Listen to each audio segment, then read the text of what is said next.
Welcome to Coffee with the Carrier. Today I'm pleased to have UnitedHealthcare with me. We have Steve Cain, CEO for Northern California. Welcome. Thank you, Ken. And Meghan Newkirk, General Manager for Southern California. Thanks for having us. Absolutely. So Meghan, tell me a little bit about yourself. What got you into the insurance industry? Well, the way I started probably was very unconventional. I started coming out of playing college soccer, and it was my first job at Pacificare, and started in account management. And I think for the past 19 years, the reason I come in every day is to serve those that serve us. Make a difference, even if it's one person. Maybe a person I work with, maybe a person that we've helped, but changing the system is really driving every day why I come into work. Nice. Yeah. Steve, how about yourself? Yeah, first of all, thanks, Ken, for having Meghan and I. We're big partners and supporters of LISI, so thank you. How I got really started, I've been at UnitedHealthcare for 13 years. I've been in the healthcare industry for over 20 years. I really got started in sales, and so I really understand the marketplace. I understand our constituents. I understand what it means to our members. I've been in this role for a little over a couple of years, really taking more of a leadership role with United. And again, like Meghan mentioned, it's really about changing the member experience. I would have to say, and that is a great point, changing the member experience, because that's a huge task. Yes. Coming from a carrier, 21 years, I understand how difficult it can be to share that message, that brand, the purpose as to why it is so important to carry that all the way through down to the member level. So talk to me a little bit about your purpose and how are you getting employees to share that vision of what you just talked about? Yeah, it's a great question. I think Meghan and I are committed to our brand promise in California, which is uniting care and coverage. Mm-hmm. I think we really have to get at how we unite a member or a patient to the physician in a more unique way to drive value. I think today it's still separated. I think with the ability of Optum and UnitedHealthcare and the tools and assets that we bring from a healthcare delivery perspective really allow us to do that. The member has to have a different relationship with their primary care doctor than they have today. And conversely, the primary care doctor has to do a little bit of change management on their side to make sure that they're connecting in a different way to help navigate them through the system. And that's not an easy role. No one likes change, and especially starting at the physician side. But before I go there, running operations and understanding how you're trying to, it really is moving a mountain. What is your message to your people, and how do they view what United is doing differently to make that difference? I think, Ken, your question was spot on. I think sharing examples of how they're touching people in different ways. And so we have, there are so many notes that I get from either a manager or a director or even an account to say this person really went above and beyond and here's why. And this is the difference it made to someone's life versus you're just showing up for work every day. Right. You're actually impacting a person's life, and it may have just been by making a call or helping them navigate or get to the right person and not having all the frustration. So we talked a little bit about including the doctors or the systems in our discussion and really finding people that are like-minded, that want to push and change. And that is uncomfortable. And it's uncomfortable not only for our physicians and for our employees and our brokers and our general agents. Everything is shifting, right? And so what I asked usually of all of our team is, I want you to be a little uncomfortable with me to help push this change. And if we don't get it right the first time, that's okay. Fail fast and forward, but learn from it. And I think our lessons learned are taking frustration out of the system is easier said than done. We talked a little bit earlier about the member experience, about the call center. I will tell you, I think another pivotal point for most members of ours is getting their prescriptions, the right prescription at the right time, not having to wait for an authorization or saying it's denied. So I think, Steve mentioned Optum tools. So we have a tool that we are putting at the doctor's fingertips, so the doctor can actually in real time, it embeds into the electronic medical record at the physician's office, and it's about 30 seconds, and they go, it's called Pre-Check My Script. Okay. And it will literally say, Ken needs this medication. Let me see. Covered? Does it need an authorization? Yes. Check it. It goes in real time.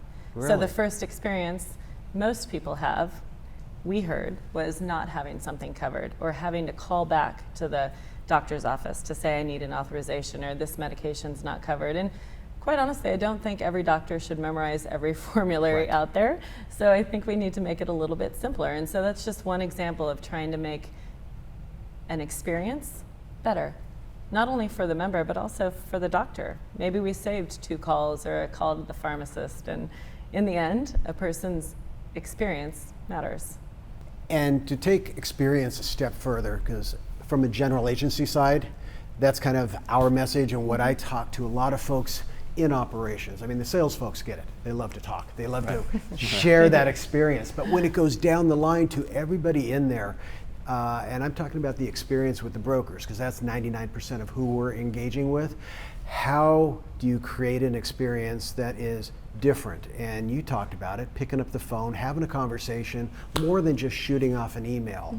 So sharing the examples, I love that, because everybody has an example. And sometimes, we fall into an experience where, whether it's our mother, a loved one of something, where we're going into the hospital or we're going into some type of a scenario where we're utilizing the system. Even being this close to it, it's like some people just draw blank, right? What do I do? How do I handle this? Right. And being able that. You were talking about the physicians, and I'm going to go in 2 different directions. First and foremost, physicians should specialize on what they do best, and how do we bring in technology to make it a little bit more seamless. Elaborate more on your networks. How does that compare to, say, another carrier's networks when you have a Canopy in the north, you have a Harmony in the south?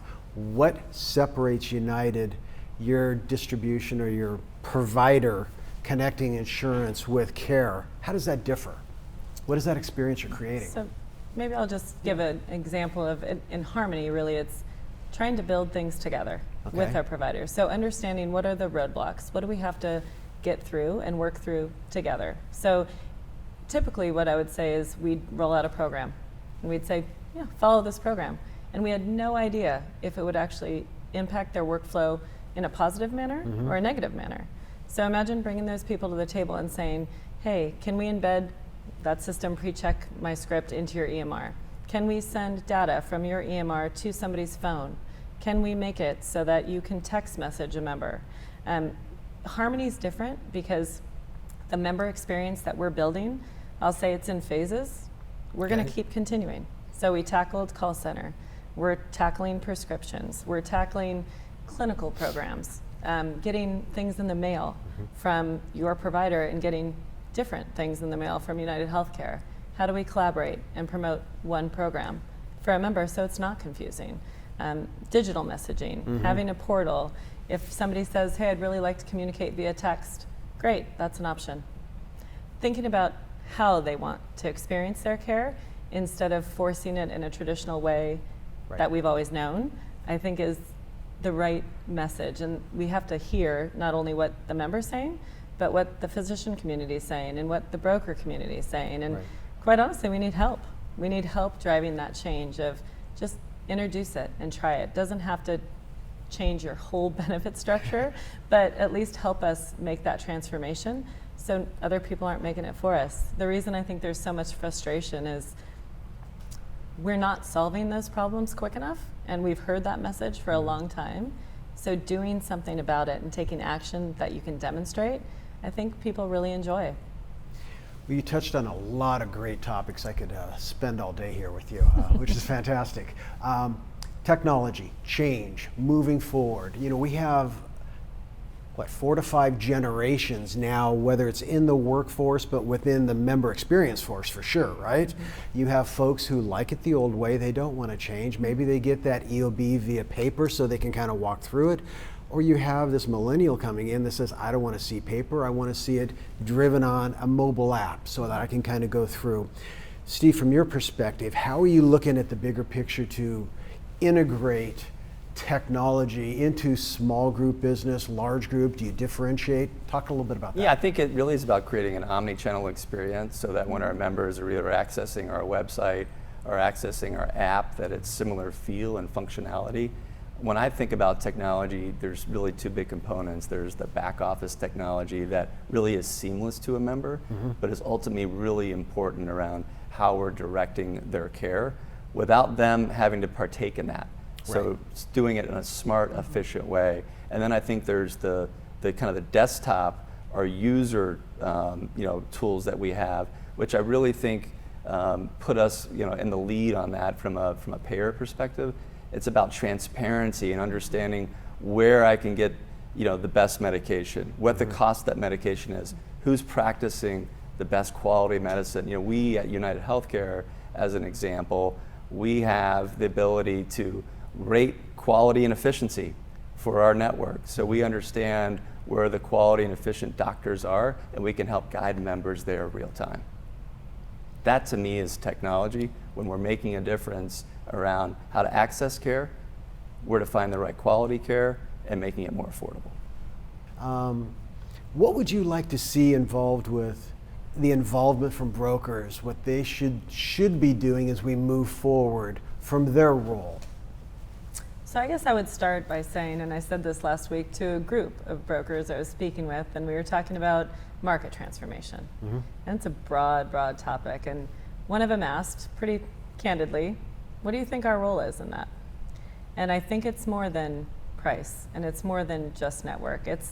We mentioned it earlier, the ability to really drive a little bit of change, introduce a different option that doesn't have everyone, but has a like-minded group of cost is a concern.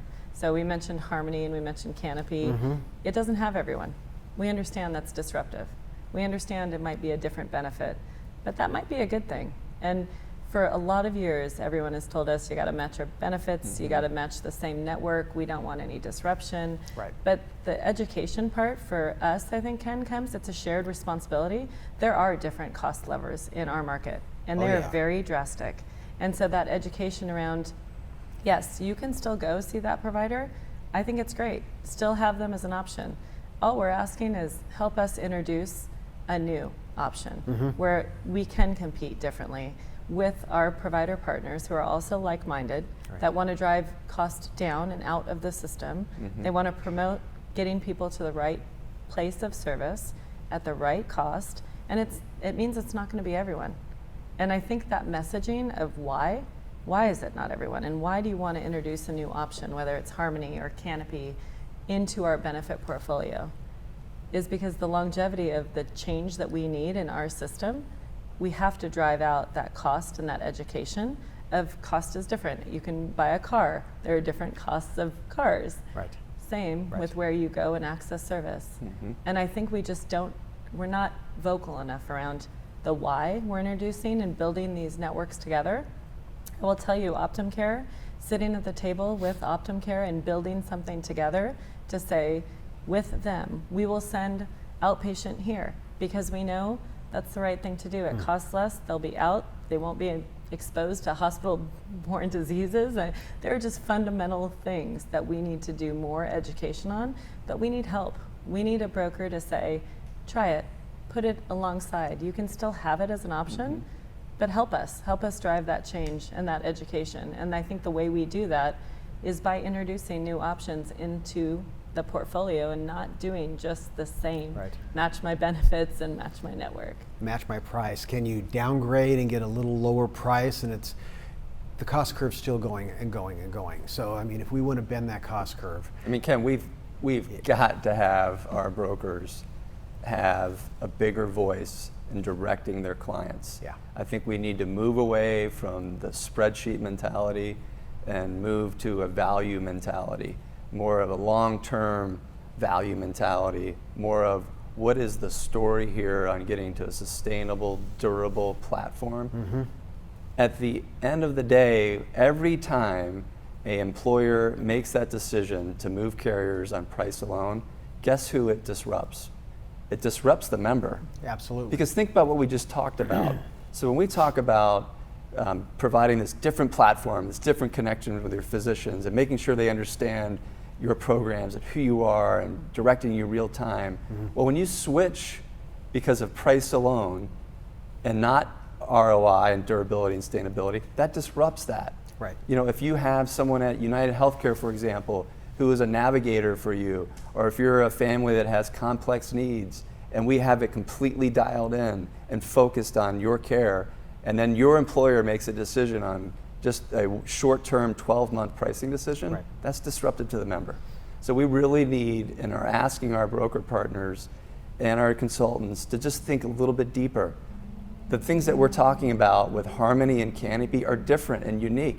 It's nonsensical for us to be sitting here and talking about lower cost, better access, better quality, and yet we're still having to fight our distribution on making a decision to at least introduce it, right? And let's prove it. I think it's back on us, and it's back on our provider partners. We need to prove that this model will work. We can't prove it unless we have members, patients running through the system. Absolutely.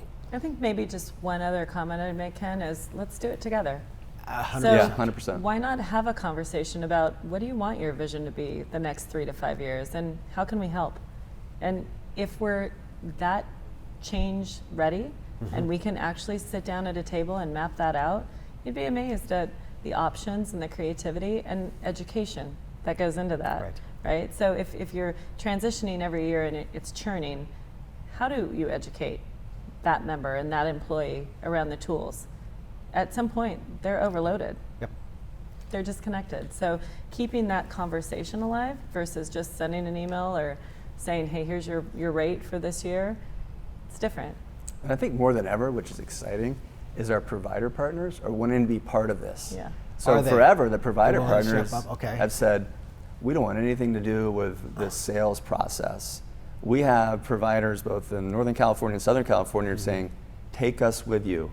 I've been lucky to be part of some big finalist presentations in Northern California where I've had senior executives at major hospital systems in the room with us talking about our value story together. Fantastic. That is a differentiator, because if we're talking about healthcare and delivery, it's a lot different when a CEO of a hospital is talking about their commitment to United and the commitment, as example, to Canopy Health to make Right. this a different experience.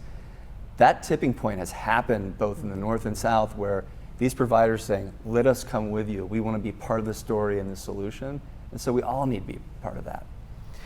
And you had mentioned mediums like this on how do we communicate and get messages out to folks, the brokers, to understand what's changing, what should we be looking for. You know, technology is a big change. It's a big shift for a lot of folks. At first it was just a matter of kind of content management, I call it. Let's load our groups onto a platform, but are we truly engaging and utilizing it for open enrollments? To do everything online, we don't need to be face-to-face necessarily with everybody, but one of the big areas that we've raised the bar on is our library within this that goes all the way down to the member level. So it could be the employee, it could be their spouse, their dependent.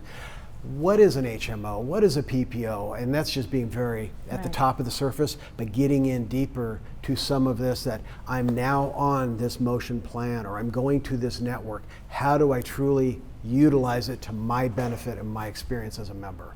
That's going to be the game changer. And you know, our library that we're creating has that capability to communicate this out. So now it's educating the broker to say, this is how you use it and how you go out and push this information to your client. That's Yeah, I great. think, Ken, it's also thinking about how do we move beyond just talking about the subscriber, because in so many cases, you know, the subscriber is the person that we're trying to connect with from a payer perspective Right. or United perspective. But a lot of cases, the subscriber might not be the decision maker in the house. Mom's the decision maker. And so how do we start thinking about all of the family members, including who is the decision maker for the household, who's directing that for the household? And so we're thinking of ways at United/Optum to how to actually get to that issue, which is how do we personalize the experience to make it more of a selective option, or how to navigate the system, than your employer making the decision for you. You might have special needs as a family. that are different from the next person sitting to the right or left of you. And so we want to come up with ways that says, yeah, here's your baseline for benefits and how we're going to approach you, but then you have the ability to pick and choose what's most important to you as a family. Because we're a little bit at a gap, because we have employers making decisions for what it could be thousands of people, when in fact those thousands of people all have different situations. To keep running with that, you just made me think about something. Have you thought about, from My United, if you will, an app that will be personalized down to the member level? So I might be the subscriber. My wife might have her own profile that will be tiered totally to her. I could also kind of engage it or wrap it around my son or my daughter, so that it will feed it information based on that member down to the dependent level.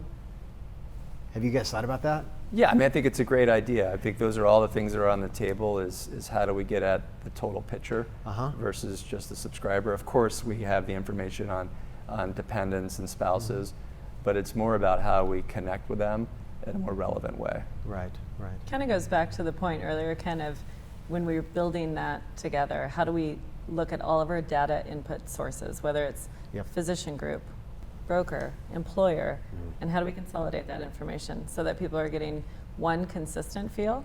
Kind of like back to your library, you know exactly where to go, it's consistent, it's a message, they know exactly how to access it. Same with the digital approach. I think it's really important, because if I'm a consumer, a member, I don't want to go into 3 different portals to try to see information. So I think part of our real-time decisions are, how do we consolidate that into one that's really useful and that people can navigate, but behind the scenes technology does it for them, instead of them going into the provider portal or the hospital portal, or it's one. Right. So Steve, when you're not running a healthcare plan, what do you do for fun? Yeah, that's a good question. Well, you know, as Meghan mentioned in the beginning, I was a soccer player, and I'll say was, that was a long time ago. So nowadays I love, for years I competed in triathlons. Really? Yeah, I even did a few Ironmans, and so those days, the Ironman days might be a little bit behind me, but I'm still very active. And then I also have two young children. I have a 9 and 11-year-old boys, and they certainly keep me active. And so my wife and I really enjoy spending time with them and just being in the outdoors. Fantastic. Meghan, how about you? Well, I also too like to be physical and active, and so I gave up soccer because you just can't do that at a certain point and recover. And we're spending a little bit too much on the recovery and not enough on the soccer. But I do work out every day. Love it. It's my release. Love to run. Still love to get outside and play and knock the ball around a little bit, but in a more social setting instead of competitive. But I have 3 girls too, so we spend a ton of time at the soccer field. My oldest is a senior. I have a sophomore and also a 5-year-old, believe it or not. All girls, so in our house, we have a lot going on all the time. And my oldest is getting ready to go to play at Boulder next year for soccer. So we spend a lot of time out on the soccer field, and I love it. And I also help coach, so in my spare time, that's what I do. Fantastic, fantastic. Anything else we want to talk about? I don't think so. Of anything. All right. Awesome. Thank you. Yeah. Appreciate it.